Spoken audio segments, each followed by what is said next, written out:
Se ve bien, ¿verdad? Maravilloso. Gloria a Dios. Pues vamos de inmediato a la palabra de Dios, el Evangelio de Juan, ¿verdad? Hoy, como le decía, vamos a comenzar el estudio sistemático de Juan. Vamos a estar todas estas semanas estudiando esa persona, ese apóstol, ¿verdad? Que a través de estos estudios, cada uno de nosotros va a ir conociendo cada domingo todas aquellas cosas que hizo el apóstol Juan, usado, ¿verdad?, por esa gracia de Dios. Así que, amados hermanos, vamos a iniciar este estudio sistemático del apóstol Juan, de manera que oramos para que el Dios poderoso ponga gracia en cada uno de nosotros para exponer su palabra, ¿verdad? Y como vamos a estudiar la porción de Juan, el apóstol Juan, nosotros nos haríamos la pregunta siguiente: ¿quién es el evangelista Juan? ¿Quién es? Bueno, el evangelista Juan es oriundo, ¿verdad?, actual de Turquía. Nació en el siglo I, apóstol de Jesús, al que se atribuye el libro de las revelaciones. El libro de las revelaciones, que es ese libro del Apocalipsis, el cual Dios le permitió escribir en los últimos momentos de su vida, antes de morir, ¿verdad? Y si nos preguntamos cuántos años tenía Juan cuando Jesús le llamó, realmente, hermanos, es maravilloso, y más que maravilloso, es una tremenda bendición poder seguir al Señor Jesucristo cuando uno está joven. Juan se convirtió en apóstol de Jesucristo cuando tenía, ¿ustedes saben cuántos años? Cuando tenía 24 años. Oigan qué bendición, hermanos. Ese evangelista Juan se convirtió al Señor Jesucristo con 24 años. Y fueron desde esos 24 años en adelante, luego muchos martirios. ¿Por predicar qué? Por predicar lo que nosotros estamos haciendo hoy aquí.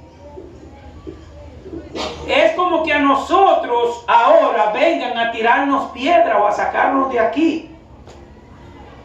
En el tiempo del apóstol Juan, había muchas persecuciones por predicar el evangelio, por seguir al Señor Jesucristo.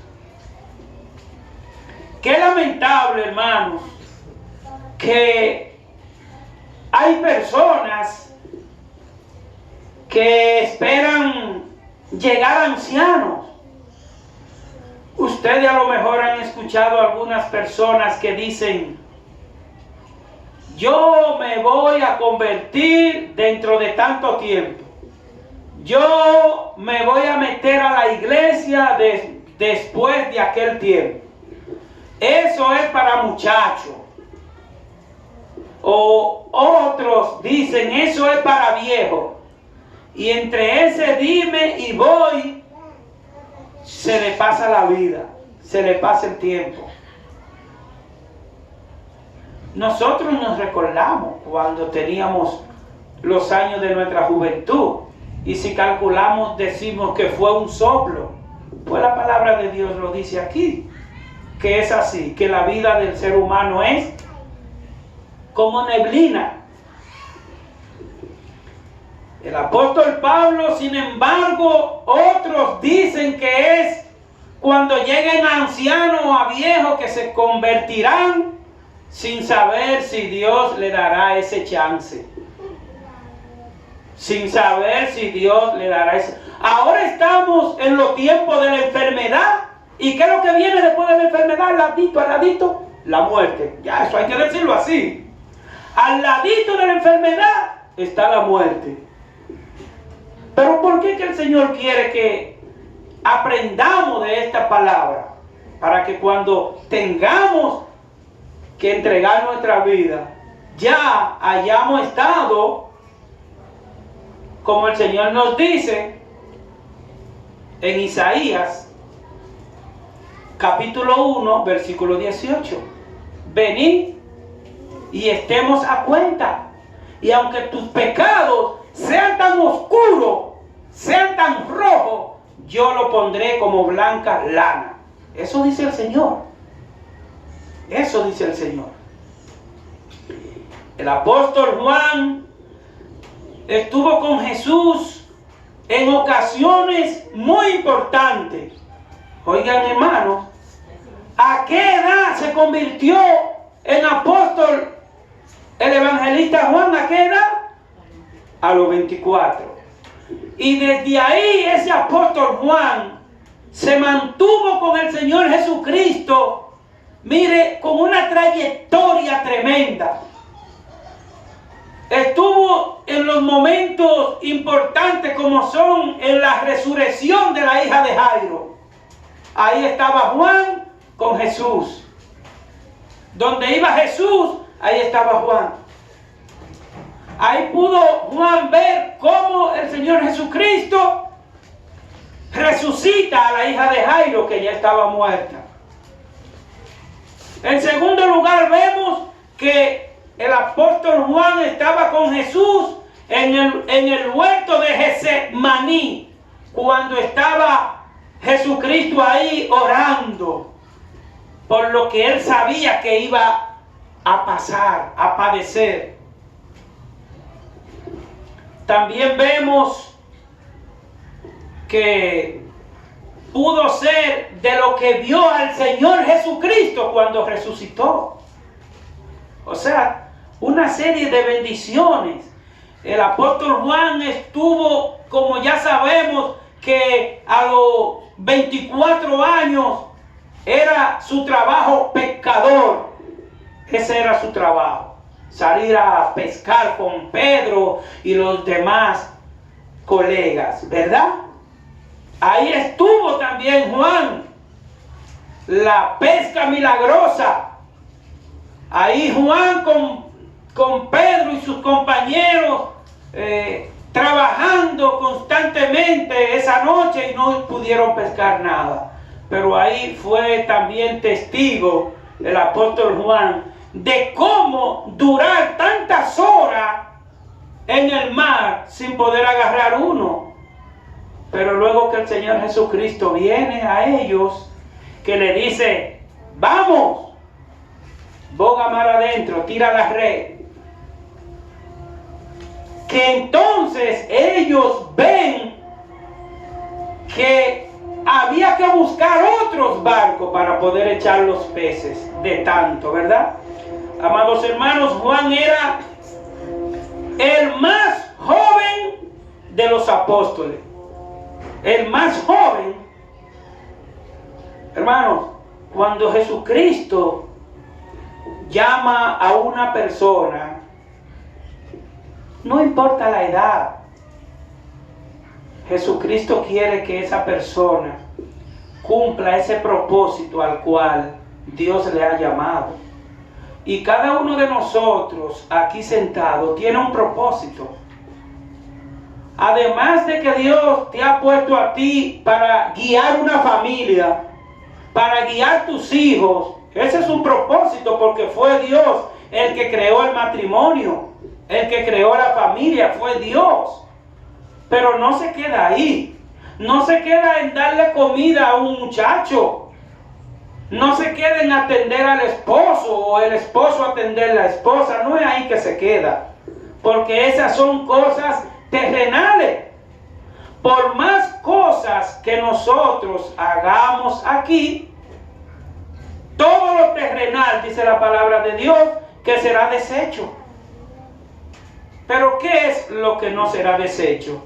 Cuando ya nosotros entregamos nuestra vida al Señor Jesucristo, ya nosotros estamos con el deber de trabajar para los frutos espirituales, los frutos eternos. Que si yo hago un buen servicio, si yo me porto bien, si yo soy solidario, si yo le hablo de Jesucristo a un familiar mío, no lo hago porque me enseñaron en la iglesia que yo tengo que hacer eso para ser salvo. No, lo hago porque ya Cristo ha puesto en mí ese gozo para que otros también conozcan de Jesucristo. Porque Jesucristo es el que cambia el pensamiento de las personas. Yo siempre digo que no se necesita ser un intelectual, un estudioso, para saber que una persona que no tiene a Cristo en su corazón puede pensar demasiadas cosas, aunque otros la vean cosas muy capacitadas o muy sabias. Al final, la sabiduría del hombre, dice el Señor, que es necedad. Porque la sabiduría del hombre comienza, como dice la palabra de Dios, en el temor a Jehová. El principio de la sabiduría, el principio de usted decir yo soy sabio, yo soy inteligente, yo soy capaz, comienza en Cristo Jesús. Porque esa capacidad, ese conocimiento, esa gracia, ese valor, esa destreza, esa agilidad, la va a dar el Señor Jesucristo, ¿verdad? Pero así como el apóstol Juan inició a los 24 años, sufrió grandes martirios, como dijimos ahorita, por predicar el Evangelio. De manera, querida iglesia, que a medida que se desarrollen estos estudios, seguiremos aprendiendo nuevas cosas del apóstol Juan, ese amado del Señor Jesucristo. Vamos entonces de inmediato al texto de las Escrituras a estudiar hoy, ¿verdad? Juan capítulo 1, versículo 1 hasta el versículo 5, que ustedes lo pueden buscar ahí, tanto en la Biblia como le pueden dar a la hermana Selenia el folleto también, para que ella se apropie de él, que ese es el estudio que vamos a estar haciendo aquí al lado del teléfono. Hay, hermana Santa, puede coger. Muy bien, maravilloso. Pues vamos de inmediato a Juan capítulo 1, versículo 1 al 5. Y dice así la palabra de Dios: en el principio era el Verbo, y el Verbo era con Dios, y el Verbo era Dios. Este era en el principio con Dios. Todas las cosas por Él fueron hechas, y sin Él nada de lo que es hecho fue hecho. En Él estaba la vida, y la vida era la luz de los hombres. Y la luz en las tinieblas resplandece, mas las tinieblas no prevalecieron contra ella. Oremos. Señor Dios, Padre bueno, aquí estamos agradeciéndote que tú, por tu gracia, nos has traído en esta tarde a alimentarnos de tu palabra. Señor, tú sabes que somos débiles, Tú sabes que somos incapaces, que no tenemos fuerza, que no tenemos conocimiento. Por eso venimos a ti, Señor, para que tú perdone nuestro pecado, nos limpie y nos haga acto, Señor, de estar en tu presencia. Ayúdanos, Señor, que no queremos seguir viviendo sin tomarte en cuenta. Ayúdanos a nosotros ser luz en un mundo contaminado, Señor.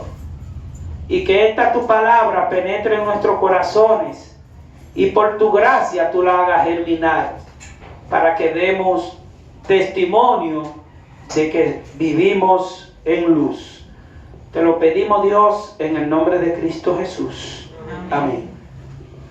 Bien, cuando se trata de lo terrenal, estamos claros que todo tiene un principio, que todo tiene un comienzo, cuando se trata de lo terrenal.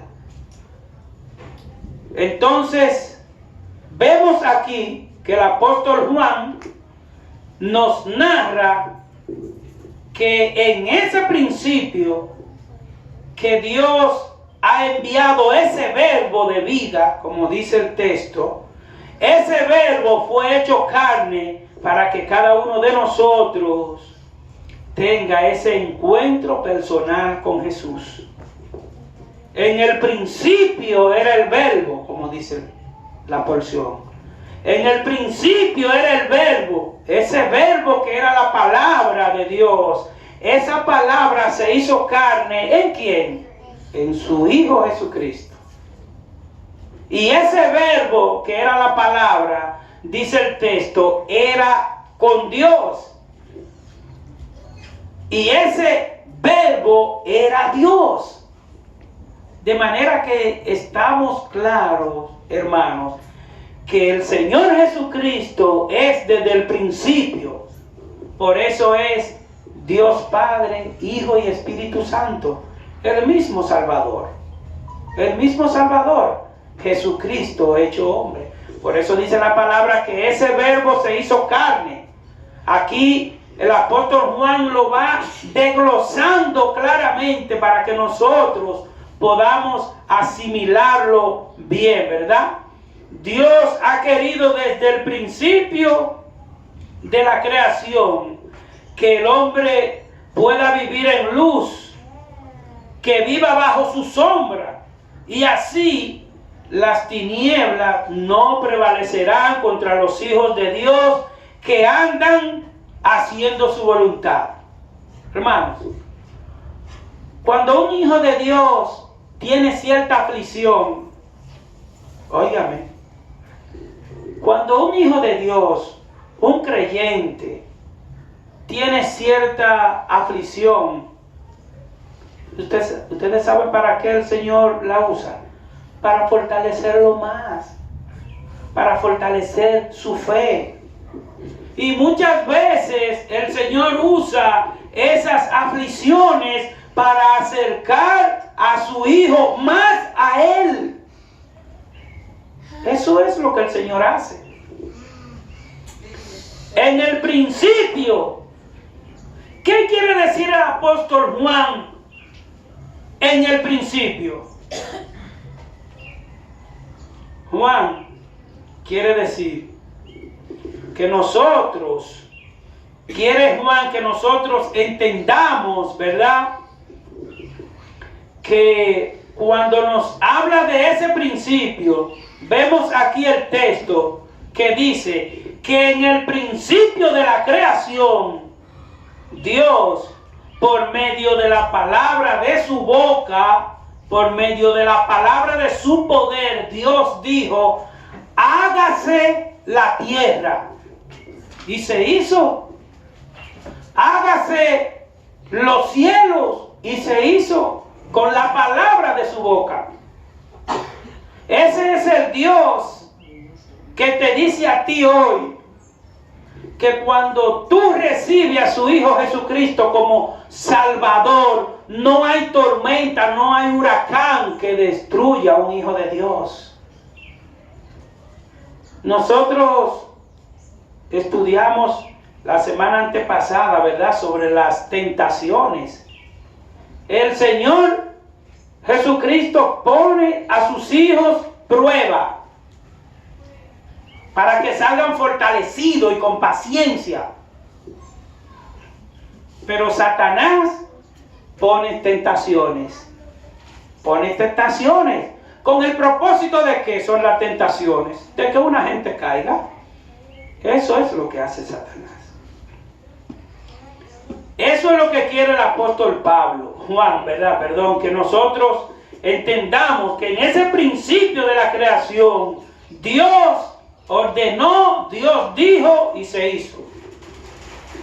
Esto podemos nosotros verlo, ¿verdad? En Génesis, capítulo 1, versículos 8 y 9, cuando dice: y llamó Dios a la expansión cielos, y fue la tarde y la mañana el día segundo. Y dijo también Dios: júntense las aguas que están debajo de los cielos en un lugar, y descúbrase lo seco. Y fue así. Y llamó Dios a lo seco tierra.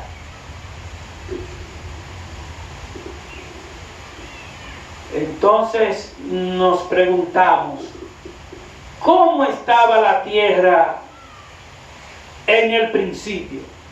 ¿Cómo estaba la tierra en el principio?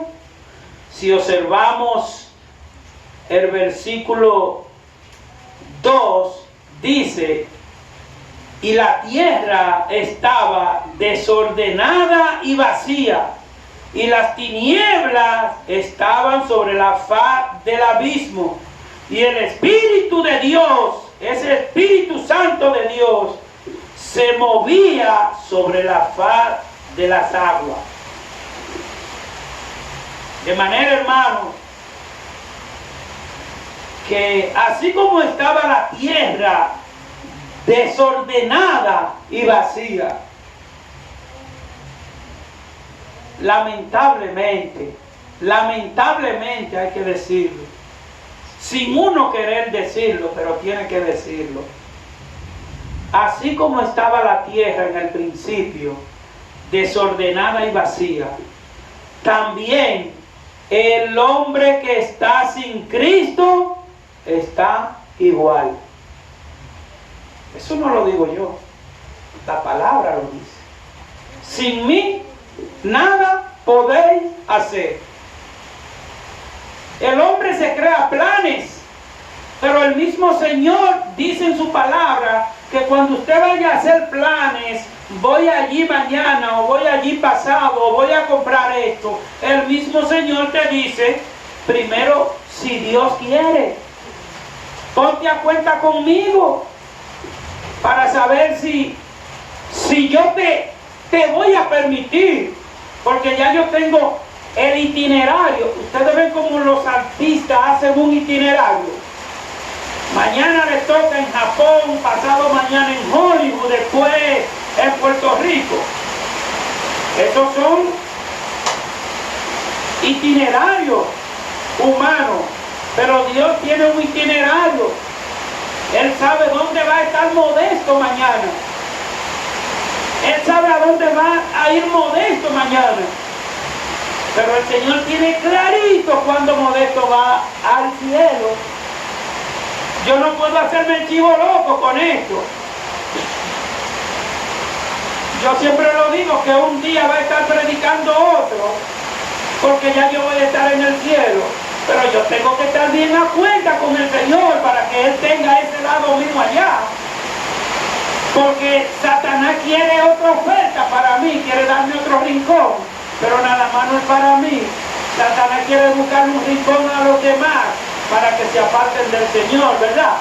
Por eso que dice el texto que la tierra estaba desordenada y vacía, y cuando el Señor comenzó a trabajar y a ordenar y a poner en un lado y a poner aquí, el Señor empezó a ordenar la tierra, a ordenarla para nosotros. Dios siempre está perfecto. Él quiso ordenar la tierra.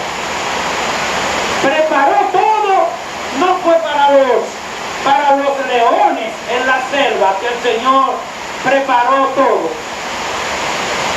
El Señor no preparó el mar para que haya muchos peces y se quede ahí. El Señor preparó eso para nosotros. Él lo ordenó. Pero si nosotros vemos cuántos peces maravillosos, lindísimos hay en el mar, mira, eso es tremendo. Uno dice, no, ese yo no me lo como. Está demasiado lindo, yo no me lo como. Pero Dios lo hizo para nosotros. Para que nosotros gobernemos desde esos peces hasta el león que es domado por el hombre. Pero ¿qué pasa? Dios empezó a trabajar la tierra que estaba como desordenada y vacía. Así está el corazón de una persona que Dios no le ha trabajado. Eso es así. No importa que tenga en la mejor posición humana, el mejor cargo humano, la mejor secretaría humana. No se trata de eso. Se trata de un corazón que esté guiado, transformado por ese Señor, Dios y Salvador, que ordenó la tierra, de manera que así como la tierra, hemos dicho, estaba en el principio desordenada y vacía, así está el hombre que vive sin Cristo, desordenado y vacío. Desordenado y vacío. Por bonito que parezca, está desordenado y vacío. Porque la gracia la pone Cristo. El gozo lo pone Cristo. La prosperidad la pone Cristo. La bendición la pone Cristo. Que los demás se vea como que está todo bien. Eso se está viendo en el ojo humano. Pero ante el Señor no. De manera que Dios quiere que entendamos eso a medida que Él nos arregla como lo hizo como alfarero que es, nos moldea, nos quita, nos pone para nosotros ser como Él quiere que seamos. Y si nosotros vemos otra vez el versículo 1, en el principio era el verbo, y si nosotros nos preguntamos, ¿a quién se refiere el apóstol Juan cuando dice que en el principio era el verbo? ¿A quién se refiere? Hermano, la palabra verbo, si lo vemos en la palabra griega, significa logos. Y nosotros tenemos idea de lo que es un logo, ¿verdad? Ustedes ven que los colegios, la mayoría de los colegios, pues tienen en su teacher un logo. Y cuando usted observa el logo, usted no está observando que eso se refiere a la persona que lo tiene. Se refiere a una institución, ¿verdad que sí? Es igual que si ustedes ven un logo en un pote de aceite, una carátula, algo así. Ustedes dicen, ah, bueno, pero mira, ahí dice tal marca. Ya ustedes están haciendo referencia no al contenido, sino a la empresa que hace eso, porque el logo. Entonces, si lo vemos así, Cristo Jesús es el logo de Dios, dice la palabra. El sello de Dios es Cristo Jesús, el logo de Dios. Es así, el verbo en el Evangelio se refiere a el Hijo de Dios hecho carne. Como le decía hace un momento, ese verbo de Dios, esa palabra de Dios, se hizo hombre, se hizo carne, ¿verdad? ¿Para qué? Para de esa manera vivir con nosotros los creyentes. para vivir con nosotros los creyentes, el Señor Jesucristo, ¿verdad? Se hizo hombre, bajó de su trono, hermanos. A veces uno le da tristeza cuando uno ve personas que rehúsan venir a Cristo, que rehúsan, como que venir a Cristo es una deshonra. A uno le da tristeza ver personas que el Señor le está hablando todos los días, todos los domingos. Arrepiéntete de tus pecados. Ven al Señor Jesucristo, ponte a cuenta que los días son difíciles, que hoy es el día de salvación, que hoy puede ser la última oportunidad tuya. Y uno se lo dice y se lo dice. Hermanos, el Señor Jesucristo, ese verbo, vino a hacerse hombre, a padecer, a sufrir. Pero tenemos que ser conscientes de que lo que el Señor vino a hacer, ese sacrificio de esa magnitud, nosotros tenemos que valorarlo, porque a veces nosotros nos ponemos a valorar algo que va a ser pasajero, valoramos algo de la casa, valoramos algo del trabajo, valoramos una cuenta de banco, valoramos el recurso que queremos, pero hay que valorar esto porque esto es serio. Este evangelio de salvación es serio, hermanos. Y por eso uno se entristece cuando ven personas que de paso mejor calumnian a los predicadores. Pero cuando calumnian a los predicadores, pues nosotros nos sentimos más gozosos. Porque decimos, ese es un candidato para arrepentimiento. Asimismo, todos aquellos blasfemos son candidatos para arrepentimiento. Ese verbo se refiere a ese Hijo de Dios hecho carne para vivir con los creyentes, para ser el protector de los creyentes. Ese es el protector de los creyentes. Por eso es triste aquel que tiene aflicción y problema. Y yo siempre le puse un ejemplo. Yo hace tiempo puse un ejemplo con una silla. Y voy a hacerlo ahora. Yo me puedo sentar en esta silla. Y yo no me puedo sentar así y estribarme para atrás. ¿Por qué? Porque no hay respaldo, ¿verdad que no? Todo aquel que está sin Cristo no tiene respaldo, no tiene seguridad, no tiene protección. Anda en oscuridad. Por eso la palabra dice